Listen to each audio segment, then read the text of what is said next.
Welcome to Talk Show to Go. Our show is brought to you by Memestudium.com and other fine sponsors such as you, the viewer. Visit Memestudium.com/premium deluxe to support the show. Today we're joined by our co-host Glorbasnexk, special guest Danielle Boyer, founder of the Steam Connection, and your host. Kids are able to learn robots. You think I have a chance of being able to put something together? Yeah. Okay, I'm really excited. I need to know something. One of these right here. Really? Yes. I don't know, Danielle. That's looking complicated. Yes, you can do it, trust me. The robot woman lies. You will fail.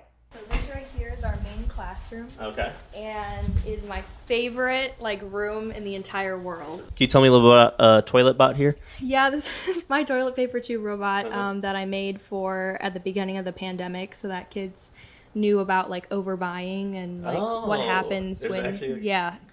I'm looking and I'm just seeing more weird ones too. You got to tell me about CornBot. That's actually not CornBot. That corn is from my corn? mentor. It's sitting there until I can get it its proper home. Okay. The under part of it, that's just one of these robots. Oh wait, so this is just loose corn? Yeah. Oh. Yes. So it's not like CornBot. No, it's from my Okay. mentor. He's a farmer. Yeah. But could you make a CornBot? I could. Will you make a CornBot? Maybe. This one right here is one of my SCOBots, which is a language learning robot for indigenous languages. Awesome. And the whole thing is 3D printed. And so the robot matches me. We got You scars. guys look identical. Yes, and the pink. But yeah, so the robots are entirely 3D printed. Oh, that's so cool. They sense motion and they start speaking. Glorbasnexk senses motion and starts to prowl. I also have a children's book collection that I'm really proud of. All of the books are by Ojibwe authors. Printer HP just sent me that I have to set up. For free? Yes, yeah. How'd you get that? Did you hear that HP deal? They are lovely, lovely people who support a lot of young people in STEM. So, Oh, okay. Yep, and they sent me a computer too. Not that one. Real? Are you serious? Do they support young people in video podcasting? Maybe. What is this Oh, these are some- maze? Oh, it's not a maze. It's not a maze? Nope, it's some electrical diagrams. Oh, I thought it was when you go to coloring. LED matrix, its brain, the power pack. I'm going to just say it's really cool. What do we have here? Oh, that is sacred medicine. That is cedar. Okay. So STEAM. I always knew it as STEM. So what is the A? Is that Art. art? Yes. Oh, okay. I thought it was acrobatics for some reason. Glorb thinks Jake used the wrong sacred medicine. I think it's an important integration because Yeah. it's culture and history and design and just making things look cool. So I love the arts part of it. And I need some information on the Beanie Babies up there. Oh, my students actually, we cut those up together You cut them up? and we put servos in them and we kind of control them. You control them? Yes, we What do you do. mean you control them? So we program them to just move around, kind of. Can you showcase this? Or I cannot. No? Those are not cut up yet. Okay. Yet. I sometimes have classes of all boys, Yeah. and I'm like, what can we do that they would be excited by? And Yeah. cutting up stuffed animals is the go-to. Yeah. Which I get. Glorb does something similar with the local wildlife. So the robots I make are $20. And that's a big part of the robots you make is they're more affordable, right? Yes, yeah. This robot right here costs $18.95 Oh, wow. to make, and the language learning robots cost less than $100 to make. And why is that important? Because I think that technical education should be accessible, and that everyone should have a chance to learn it, no matter what. And if you don't have the money for it, a lot of kids are left out, and I don't think that's fair. So Ecker was born. All right, what else do we have here? Yeah, I don't know if we want to show the rest of the shop and the kitchen. I think we need to see all the nitty gritty. No. Is there a kitchen? Yes, there is. Can I see what's in your fridge? No. No. Because I just hacked up a cake. No, okay, so I'm allergic to cake. Why'd you wait? wait? So I eat it slowly, to savor it. To build immunity? No, that hasn't worked. It was our 3rd year anniversary Okay. a few weeks ago. So Yeah. I got us an anniversary cake. Okay. And the temptation was too strong not to eat it. No. Don't say I didn't tell you. I stole the frosting off Yeah. all the sides. Uh-huh. I've had this for a few weeks now, but I'm still eating the frosting and it's still okay. I believe in you. I think you can get through that whole thing. If you throw it out, Glorb will eat the rest. There's a man here. Yep, my dad. He's hanging out. Hello, Dad. What is up top? More messes. Can we see the messes, plural? Absolutely not. No? No, it's actually a hazard. All right. Anything else you want to show us? Nope. Go back. And now, Glorbasnexk versus GuestBot V.2. Hello, Greetings, creature. What is your name? Glorbasnexk. Hello, Glorbasnexk. My name is GuestBot V.2. Okay. Glorbasnexk. How are you doing? Glorbasnexk is a monster. What is your favorite thing? Since it is my primary protocol, I would say to converse. Glorbasnexk does not wear shoes. Glorbasnexk, I have a funny anecdote I would like to share with you on the show. Well, Glorbasnexk enjoys his diseases, so that is not going to be allowed. What do you enjoy most about your job? It gives Glorbasnexk the times to torment and hunt the tiny creatures, and being fancy broadcaster. Glorbasnexk, would you care to ask me any questions? Glorbasnexk would like to know, why are you? What? Why? Why? Conversation.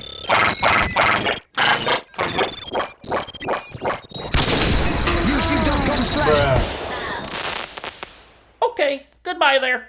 Because this normally is very hectic here. Yeah. Like chaos everywhere. Can't see the floor, robot parts, just woo. My students ask this a lot. Yeah. They're like, can I, blow things up? Of which I say, of course, let's blow things up and run the robots into each other. So yes, we do BattleBot out do? our robots. What's some of the arsenal for the robots? Mostly, I don't let the kids use weapons. Okay. So we just let them run them into each other. I would love to do BattleBots one day, but yeah, I haven't found enough team members to apply yet. If you need a marketing person, Oh, I can help with okay, that. okay, that's good to know. I can That'll help with really any. help. I'll make sure your bot looks really dope. Okay, well, I don't know what I'd do without that. The robot won't move, but it will look good. It'll look sick. And since I'm not a kid, I think I can attach weaponry. No, No? absolutely not. Okay, it's still kid rules? Okay. No, see, you gotta sign a waiver, and I don't have any waivers on hand. Fair enough. Okay, I mean, we could whip one up, though. That's true. If you procure a waiver, Robot, we robot, can put okay. weapons on Fair enough. the robot. Yeah. All right, I'll see what I can scrounge up. I'm thinking I go hammer and corn cob. With the rubber mallet, you would. Yeah?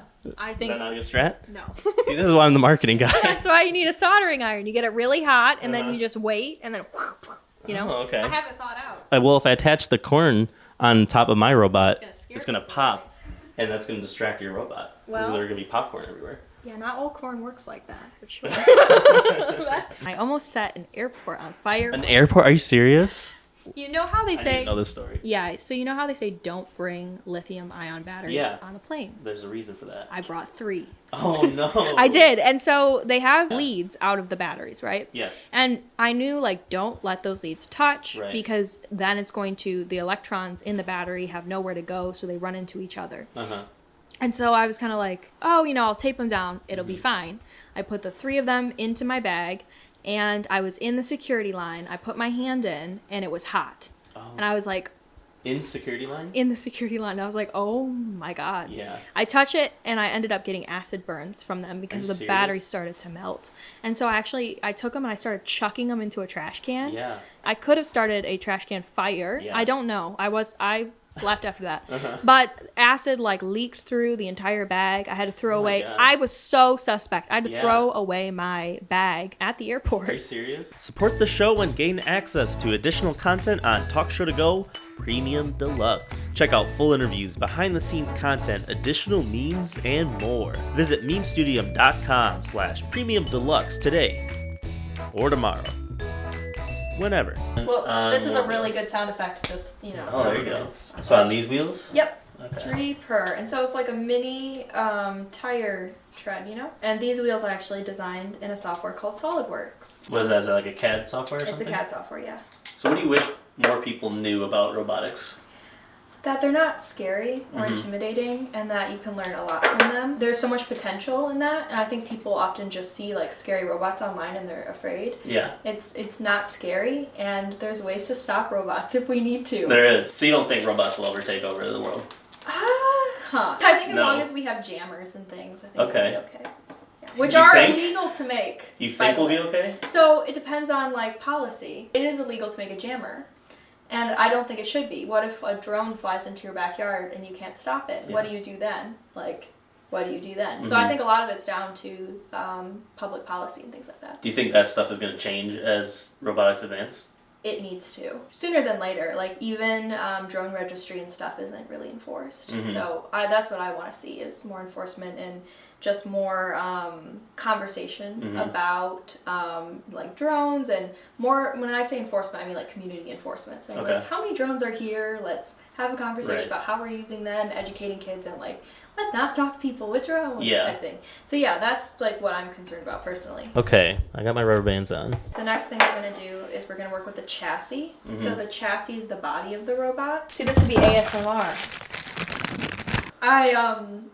I had this friend who pronounced ASMR as asthma. Asthma? And one of my best friends, he pronounced delicacy as delicacy. And I made fun of him. I said, say it again, say it again. And then we're going to take one of these long screws right here. And we're going to poke it through the bottom hole of the motor. And we're going to line it up with the hole in the chassis on the top. And when you're done, it'll look like this. I feel like I'm doing this really awkwardly. Like, I feel like I'm all scrunched up like a little chipmunk. Yum! Chipmunk! And then we're going to grab, nope, not yet, one of these. And then taking this, and I call it like a little sandwich. I lost my piece. Oh, it won't break, it just won't work well. How's that? That's good. Two more wires. Yeah. My God. Let me know when you're done. Stick to podcasting. You would? I would. Hands down. They ask you how you are, you just have to say that you're fine. Is this magnetic screwdriver? No. Oh. I'm not even playing it up. What is the story of the STEAM Connection? I founded the STEAM Connection in like the first month of 2019. I was 18 then. It was a very interesting year of working with robotics teams and just seeing how inaccessible a lot of technical educational resources were. I had just like graduated high school, and I had been on multiple robotics teams, and I had felt like so unwelcome. And I was like one of the only girls, and it was a very difficult environment. People were very mean. People put me down a lot, and I was like, there has to be something better out there, and there wasn't. So I decided to start my own organization then with a few of my team members who are like our directors now. We're completely minority run, and we're completely youth run. We have an awesome team of Indigenous mentors, and we serve entirely Black, Indigenous, and people of color youth. So is that consistent with like STEM industries in general, that they're not very diverse? It can be a huge barrier to entry because you don't want to go into those spaces if you're not represented. And if you're not welcome and appreciated. For me, I never felt welcomed in a space until I went to an American Indian Science and Engineering Society conference. And I realized there were so many people who had similar backgrounds to me who were in science and engineering careers. And I was like, oh my gosh, this is the best place I've ever been. You know, when I founded the STEAM Connection, I really wanted students to have a place to fit in and to also kind of access culturally competent education and educators who look like them, and characters who look like the students. I think that's all important. And then this is the hard part for a lot of This is the hard part? Yes. What was the other parts? That was the easy part. Those were easy? Okay. Yeah. I like that you gave me extra washers, knowing that I'm going to in case you drop several. Let me know if this strategy is not the best strategy. It's a little rough, but it's all good. You'll learn the hard way. I tend to prefer learning the easy way. Okay. All right. Okay, I'm through. You can set fires with these, by the way. Oh yeah? Can we set one? No. People eat that? Yeah, you remember pigs didn't like it? I guess maybe, but I've never like. It's like you take a croissant, roll, wrap it around a hot dog. I don't. No one I know eats that. That's a weekly meal for me. Glorbasnexk once ate a whole pig. I did watch a lot of Mythbusters though, like I said. Yes. I watched every episode. And we're just gonna snap it right onto the battery. And so remember I talked about the leads of the batteries and not touching? If these touch, it can get very hot and short circuit. Okay. So keep them apart. When the robot's resting, we go like this. Pocket. I have such a desire to make those leads touch now. No.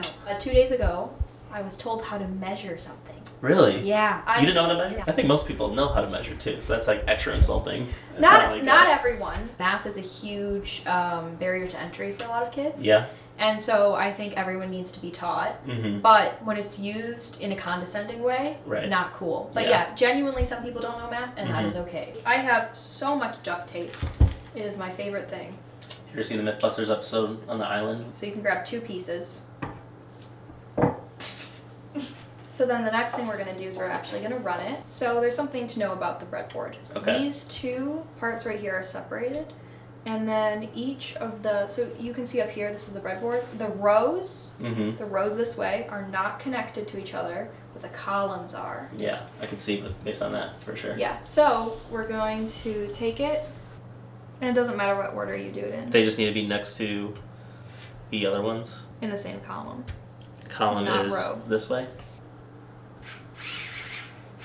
Why is that moving? That's because, remember what I said about these 2 being not connected? The 2 sections? No. I built something. My first time building something. I'm so excited. Sounds good. I'm going to send him a picture. Oh. You can set it on the ground so it doesn't run off the table. Is there a lot of coding and robotics? Is it kind of like a back and forth? Is there an overlap there? Yeah, so robotics teaches skills in electrical engineering, mechanical engineering, computer science. So it teaches all those things, and you see those skills intersect with a lot of different careers. I mean, everyone uses a computer now. Right. Many people need to know how to 3D print a prototype for their jobs, do basic things around their household now.